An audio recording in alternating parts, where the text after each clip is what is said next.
Hey everyone, welcome back to Sister SLP's to Be. My name is Sarah and Eileen's not here, but it is a winter and I just finished all my school externship. So that was really cool. It was a full circle moment for me because I was previously a 4th grade teacher and I was really stuck between becoming a reading specialist or a speech language pathologist. I went the SLP route. So it was really cool, a full moment to be back in the public schools, which is one of my first loves, honestly. I wanted to make sure I was in a good school districts because I know some school SLPs are not happy there. But I had researched and the district I was in was one of the best ones. So I was very happy about that to get if I'm going to do this, this is the place I would like to do it, to build those connections and to see if I could actually be happy there. Which I could. I'm not opposed to becoming an elementary school SLP in the future. Am I completely sold on it? No, I could see how it could get stressful. But it was also kind of fun. So now, one question will be, what was my schedule like? The schedule was interesting. So I was still taking 4 full-time classes at the university. So it was a lot to manage for all of us. So essentially, my Mondays and Wednesdays were half days at the elementary school, but full days at the university. And then my Tuesdays, Thursdays, and Fridays were full days at the elementary school. So what that would look like is being at school at 7:30 sharp every morning. And then if I stayed the full day at the school, I would typically leave anywhere between 3:30 and 4 o'clock. But if it was a university day, I would leave campus around lunchtime, so around 12 o'clock every day, drive up to my university, and within that time, the drive and to eat lunch, I normally had about an hour to an hour and a half, depending on the day, Monday, Wednesday. And then it would be time for school, and depending if university started at 1 or 1:30, we would go to school. We would stay in our college classes until 6:30 or 6.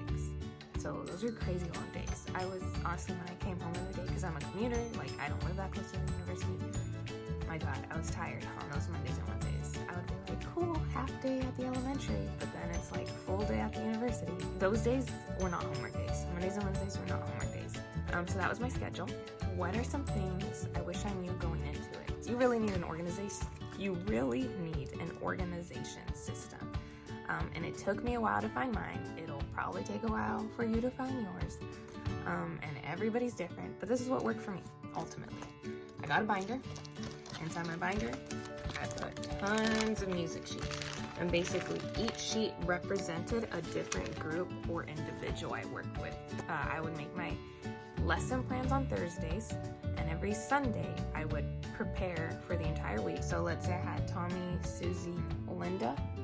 I would put everything that they needed for their lesson inside this one music sheet. It had almost all the therapy material that required papers in it. Otherwise, I would use the stuff in the classroom, right? So that would be like the games or the art tick cards, that kind of stuff.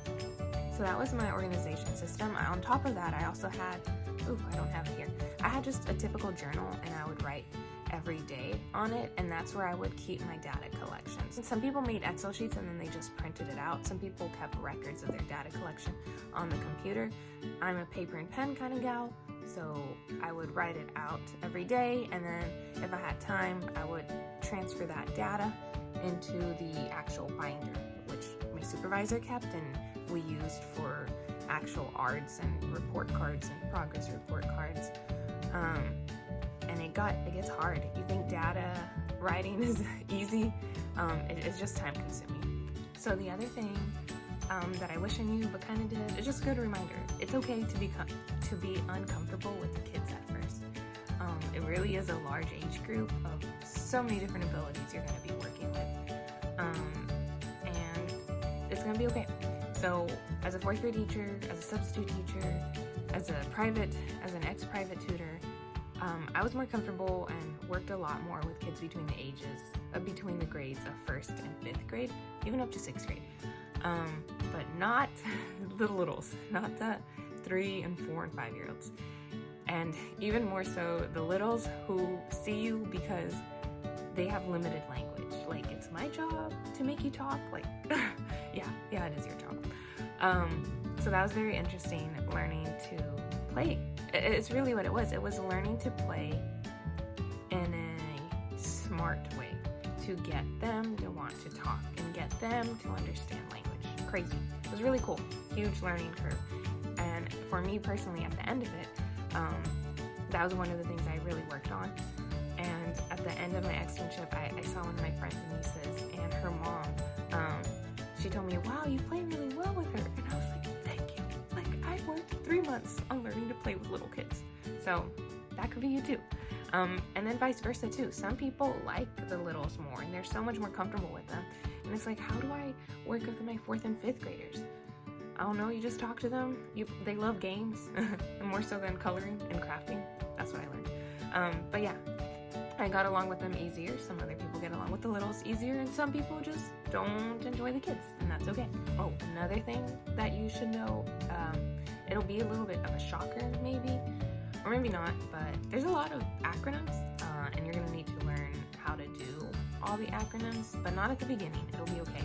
There's like ARDs, there's PLABs, there's evals, there's re-evals, there's dismissals, there's initials. Like, honestly, the whole like case manager part of being a school SLP is very interesting. You'll learn a lot. I don't 100% understand it right now, but I understand it a lot more than I did at the beginning, and a lot more than I did when I was a teacher. As a teacher, you're just like, hey, show up with these papers and this knowledge, so you do it. I didn't know all of the information that goes behind it. It takes a lot. That's why they say the paperwork's hard at a school. It's because of all these meetings and these reports and these dismissals and the RTI. It's a lot. And it's a lot of coordination between, like, you know, the school administration, the parent, the teacher, the specialist, even though you're one of them.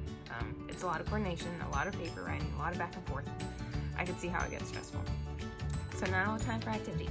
I personally struggled a lot with coming up with lesson plans, with coming up with treatments that target every child's goal within a group.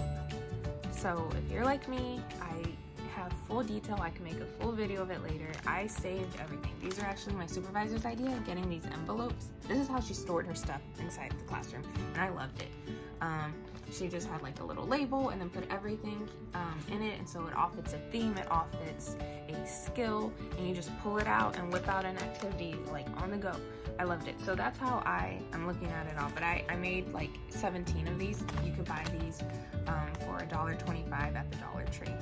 I loved these. This is not how I kept myself organized again. The binder life was for me, but this is going to be good if I do become working at the school. This will be good to go for me next year. If I work outpatient, this will be good for me to go next year. And if I don't use it, I could just give it to my sister, who also works outpatient other than acute. So it's just good to be a grab and reach. Basically what I did a lot of the times for Arctic, I just used the Arctic cards like super duper. We did minimal pairs, you know, and I did a bunch of like silly games. We used Dixie cups, like find the blank, or like pom-poms and toss it into the Dixie cup. We did find the fish. We cut up paper and like hit a little fish that had their target word around the classroom, and then when they found it, they had to like say the word 5 times or use it in a sentence. Or like we would shoot basketballs. I printed out little basketballs and they had their target word. They got to say it 5 times, cut it out, and then 5 times, and then they get to shoot it, and we kept track. You know, just tons of like little games like that. We also did like stamps, or like we would do coloring sheets, and that was all for Arctic. For more of my language kiddos, it was literally like a book, and then we would do a craft based on the book, and I would ask them questions regarding the book, focused on their target goal, and then they would do the activity, and then I would ask even more focused questions down the line of them. Like max there was ever 4, so like give them each their craft, and I would work with you for a couple minutes, and then go down the line. So like we did the little red hen, 5 little monkeys, the paper bag princess. We did for Thanksgiving a lot of Thanksgiving themed things, like on gratitude, so like those shoes, or it could always get worse. If you would like me to go in detail on my therapy ideas, let me know. I struggled with it, and I looked to YouTube to see like what are people doing, and it honestly gave me a lot of ideas. So if you guys want that, let me know in the comments below. So that's all I really have to say about my school externship. I enjoyed it. Get organized, expect interesting schedules, expect to be busy, expect to learn a whole lot. And you're either gonna love it, hate it, or kind of be in the middle and be okay with it. I am going to start acute care in the spring, so I'm very excited about that. And I will be taking my comps and my praxis probably around March time. I know Eileen took it in like January because their school required it. My school, they don't require it, they require comps. But I want to take it around the times I take comps. So if you want to study with me, let me know. Or if you want any more other content, let me know, because I'm going to need to review everything and the videos help me learn. Okay, thanks guys. If you like this video, please like, comment, subscribe. See you later.